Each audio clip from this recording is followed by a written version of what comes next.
ನಮಸ್ಕಾರ ಎಲ್ಲ ರೈತರಿಗೂ. ಬೆಳಗ್ಗೆ ಜೀಪ್ ಹಾಕೊಂಡು ನಾನು ನಮ್ಮ ಅಣ್ಣ ನನ್ನ ಬಾಮೈದ ಚಿನ್ಸಂದ್ರ ಬೈಪಾಸ್ ಹತ್ರ ಮೋಟ್ರ್ ಕೆಟ್ಟೋಗಿತ್ತು.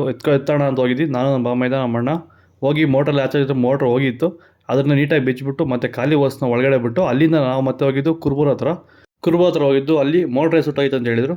ಮೋಟ್ರೆಲ್ಲ ಮೇಲೆ ಎದ್ಬಿಟ್ಟು ಚೆಕ್ ಮಾಡಿದ್ರೆ ಮೋಟ್ರ್ ಹೋಗಿತ್ತು. ಮೋಟ್ರು ನೀಟಾಗಿ ಬಿಚ್ಚಿಕೊಟ್ರೆ ಅಷ್ಟರಲ್ಲಿ ಊಟ ತಂದಿದ್ರು ಅವರೇ. ಊಟ ಮಾಡಿಬಿಟ್ಟು ಅಲ್ಲಿಂದ ನಾವು ಹೋಗಿದ್ದು ಕುರುಬೂರು ಹತ್ರನೇ ಸ್ವಲ್ಪ ಆ ಕಡೆಗೆ ಹೊಸ ಓಸ್ ತಂದಿದ್ರು. ಹಳೆ ಓಸ್ನ ಆಚೆ ಎತ್ತಾಗ್ಬಿಟ್ಟು ಹೊಸ ಓಸ್ನೆಲ್ಲ ಬೆಲೆಲ್ಲ ಎಳೆದಿಟ್ಟಿದ್ವಿ ನಾವು. ಹೊಸ ಓಸ್ನ ಅದನ್ನು ಮತ್ತೆ ನೀಟಾಗಿ ಜೀಪ್ಗೆ ಸುತ್ತಕೊಂಡು ಓಸ್ ಮಾತ್ರ ಹೊಸದು, ಪಂಪು ಮೋಟ್ರೆಲ್ಲ ಹಳೇದು ಅದನ್ನೆಲ್ಲ ಫಿಟ್ ಮಾಡಿಬಿಟ್ಟು ಮೋಟ್ರ್ ಹಾಕಿ ಕರೆಂಟ್ ಬಂದಿತ್ತು. ಮೋಟ್ರ್ ಹಾಕಿ ನೀರು ಬಂತು. ಅಲ್ಲಿಂದ ನಾವು ಮತ್ತೆ ಪೆಟ್ರೋಲ್ ಹಾಕ್ಸ್ಕೊಂಡು ನಾನು ನಮ್ಮ ಅಣ್ಣ ನಮ್ಮೂರ ಹತ್ರ ಹೊಸಳ್ಳಿ ಹತ್ರ ಒಂದು ಪಾಯಿಂಟ್ ಇತ್ತು, ಅಲ್ಲಿಗೆ ಹೋಗಿ ಅಲ್ಲಿ ಪಾಯಿಂಟ್ ಸುತ್ಕೊಂಡು ಓಸ್ನೆಲ್ಲ ಜೀಪ್ಗೆ ನೀಟಾಗಿ ಸುತ್ತಕೊಂಡ್ರೆ ನೋಡಿದರೆ ಮೋಟ್ರ್ ಹತ್ರ ನಿಪ್ಪಲ್ ಹೊರಟೋಗಿತ್ತು.